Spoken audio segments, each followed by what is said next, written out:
Third chapter हमने start किया था। थर्ड चैप्टर के कुछ टॉपिक्स हमने पढ़ लिए थे, मोशन के बारे में स्टडी कर लिया था, टर्म्स एसोसिएटेड विद मोशन। के बाद कुछ ग्राफिकल एनालिसिस है जो वो हमने स्टडी कर लिए थे। आज हम स्टडी करेंगे Newton laws of motion. Ninth में भी आप लोगों ने ब्रीफली स्टडी किए थे, हमारे फर्स्ट ईयर के बुक में भी न्यूटन के लॉज गिवन है, वो आज स्टडी कर लेते हैं। Newton, sir एसिक Newton, great scientist, also known as father of physics, उसने मोशन के लॉज दिए थे, तीन लॉज दिए। वन बाय वन तीनों को स्टडी कर लेते हैं। इसमें सबसे पहले Newton first law of motion आ जाता है। Newton first law of motion statement ये है, ये हमें रिलेशन देता है फोर्स के दरमियान और मोशन के दरमियान, कि जब भी बॉडी मूव कर रही होगी उस पर फोर्स का क्या इफेक्ट होगा। और ये इंग्लिश फिजिस्ट और मैथमेटिशियन सर एसिक न्यूटन ने ये लॉ फार्मूलेट किया था, स्टेट किया था। इसकी स्टेटमेंट ये है, if a body is at rest it will remain at rest. दो पार्ट्स है इस लॉ के, अच्छा गौर से सुनिए।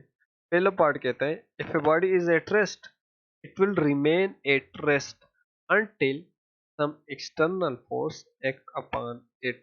एक बॉडी अगर रेस्ट की फॉर्म में है तो वो हमेशा रेस्ट की फॉर्म में होगी जब तक कोई फोर्स उस पर न लगे, वो बॉडी मूव नहीं करेगी, वो रेस्ट की फॉर्म में होगी। इस लॉ का पहला पार्ट ये कहता है। दूसरा पार्ट ये कहता है if a body move with a uniform speed it will move continuously with uniform speed until some external force act upon it। एक बॉडी है वो यूनिफॉर्म स्पीड से मूव कर रही है तो वो हमेशा हमेशा ता कयामत यूनिफॉर्म स्पीड से ही मूव करेगी जब तक उस पर कोई एक्सटर्नल फोर्स, कोई एक्सटर्नल एजेंट फोर्स न अप्लाई कर ले। ये दो पार्ट्स है इस लॉ के। और इस लॉ को हम लॉ ऑफ इनर्शिया भी कहते हैं। इनर्शिया को मैं बाद में डिस्कस करता हूँ कि इनर्शिया क्या है। पहले तो हम एग्जांपल देख लेते हैं। तो पहला पार्ट हमने डिस्कस किया कि बॉडी अगर रेस्ट की फॉर्म में है तो वो हमेशा रेस्ट की फॉर्म में ही रहेगी।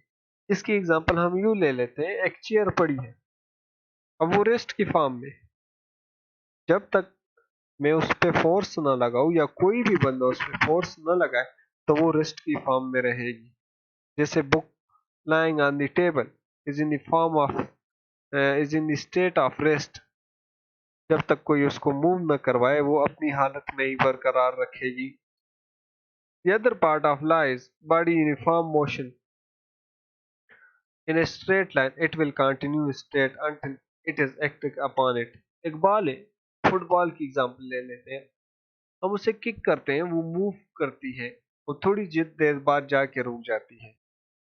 किस वजह से रुकती है? तीन फोर्सेस उस पर लगती है, दो से तीन फोर्सेस उस पर लगती है। एक ग्रेविटेशनल फोर्स, दूसरा friction between that ball and that surface on which that ball moves. Number third is air resistance, हवा की भी फोर्स उस पर लग रही है। अगर ये तीनों फोर्सेस हम उससे हटा दें तो वो बॉल कभी नहीं रुकेगा, वो continuously with constant velocity with constant speed वो मूव करेगा। वो स्टॉप इसीलिए होता है, उसकी स्पीड में इसलिए वेरिएशन आती है क्योंकि उस पर फोर्सेस लग रही हो। अगर वो फोर्सेस हम नेग्लेक्ट कर ले, हटा दे, तो बॉडी कंटिन्यूसली मूव करेगी।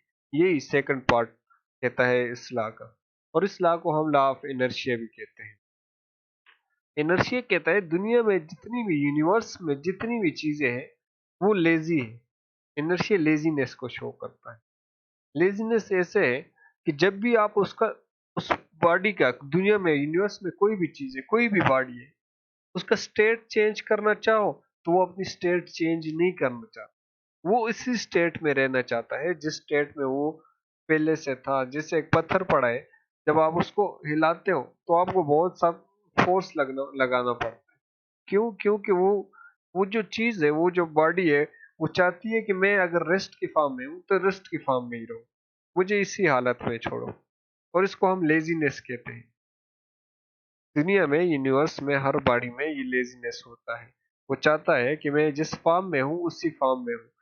फेमस एग्जांपल है इनर्शिया की, बस में आप मूव कर रहे हैं, जिससे ब्रेक ब्रेक अप्लाई होता है तो आप आगे की तरफ मूव करना शुरू कर देते हैं। मीन आपके, लेकिन बट स्टिल आपके फीट जो होते हैं वो फ्लोर के साथ जमे होते हैं, वो नहीं चाहते कि हम आगे की तरफ मूव करें। दैट वाज इनर्शिया, इसीलिए इसको हम लॉ ऑफ इनर्शिया भी कहते हैं।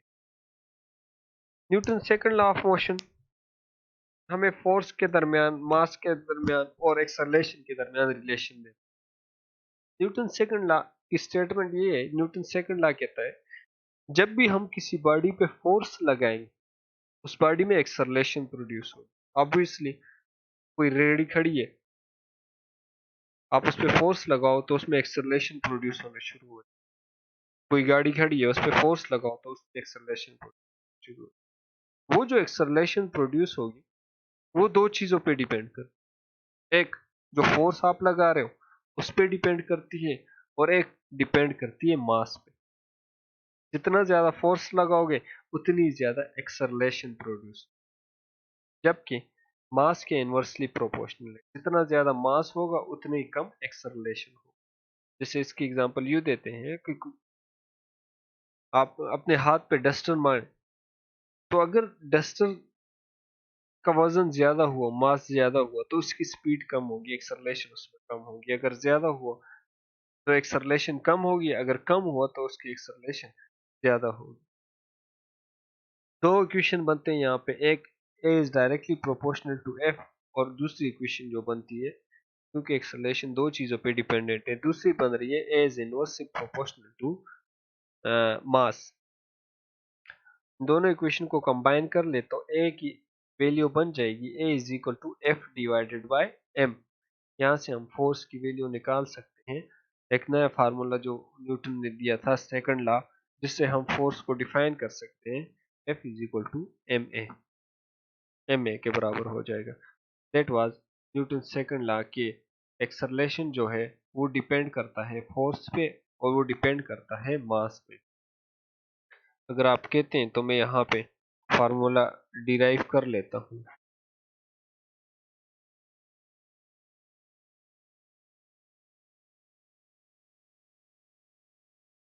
पेंसिल कहाँ पे चला गया, ओहो, ये ये रहा पेंसिल। अच्छा, तो एक्सेलरेशन डिपेंड करता है, एक तो फोर्स पे डिपेंड कर रहा है, और दूसरा वो डिपेंड करता है inversely proportional to, A is inversely proportional to 1 और एम। यहाँ से ए की वैल्यू निकालें, दोनों इक्वेशन को कंबाइन कर ले, तो A is directly proportional to F divided by M. Directly proportional को हटा के यहाँ पे कांस्टेंट लगा लेते हैं, दैट कांस्टेंट इज के, और ऐसे यूनिट में उस के की वैल्यू 1 है। तो A is equal to, A will be equal to F divided by, ओहो, A is equal to F divided by M.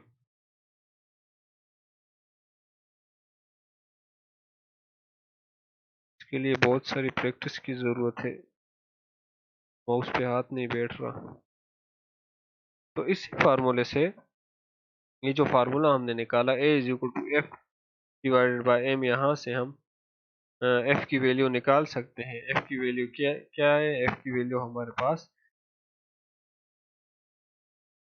A is equal to F divided by M, cross multiplication करें तो F की value क्या आ जाएगी, F is equal to M A आ जाएगी। That was Newton second law. इसी तरह Newton third law of motion, Isaac Newton first presented his three laws of motion 1686 में उसने दिए थे। आसान सी स्टेटमेंट है थर्ड लॉ की, नाइन्थ में आप लोगों ने पढ़ी भी थी कि every action has a reaction, हर एक अमल का रद्द अमल होता है, that is equal in magnitude but opposite in direction. उसका मैग्नीट्यूड इक्वल होता है लेकिन डायरेक्शन ऑपोजिट होती है। हर एक्शन का रिएक्शन होगा जिसका मैग्नीट्यूड इक्वल होगा लेकिन डायरेक्शन उसकी ऑपोजिट होगी। His third law states that for every action, her force के लिए एक्शन, एक्शन मीन जो हम फोर्स लगा रहे हैं किसी बॉडी पे, in nature there is equal and opposite reaction, उस फोर्स का इक्वल एंड ऑपोजिट रिएक्शन भी होगा, रिएक्शन फोर्स भी लगेगा। मैग्नीट्यूड इक्वल होगा लेकिन डायरेक्शन उसकी अपोजिट होगी। In other word let's say एक बॉडी ए है that exert force on B. A body A exert force करिए बी पे, तो बी भी एक्सर्ट करेगी फोर्स इक्वल अमाउंट में लेकिन डायरेक्शन उसकी अपोजिट होगी। और वो जो फोर्सेज होगी that will exerted on different object. एक ही बॉडी खुद पे फोर्स खुद पे रिएक्शन नहीं लगा सकती। जैसे लेट अस कंसिडर एक बॉडी है, वो जो फोर्स लगा रही है that is F.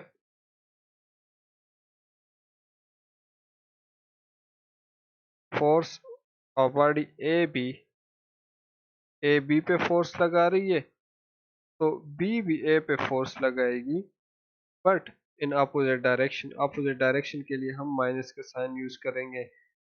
B exert force on ए। बहुत सारी एग्जांपल है डेली लाइफ से।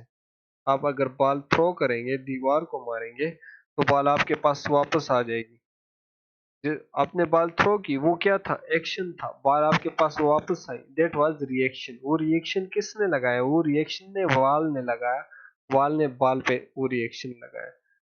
इसी तरह आप बॉल को किक करते हो, जैसे ही आप किक करते हो तो आप देखो आपका पाँव भी पीछे की तरफ आना शुरू कर देता है।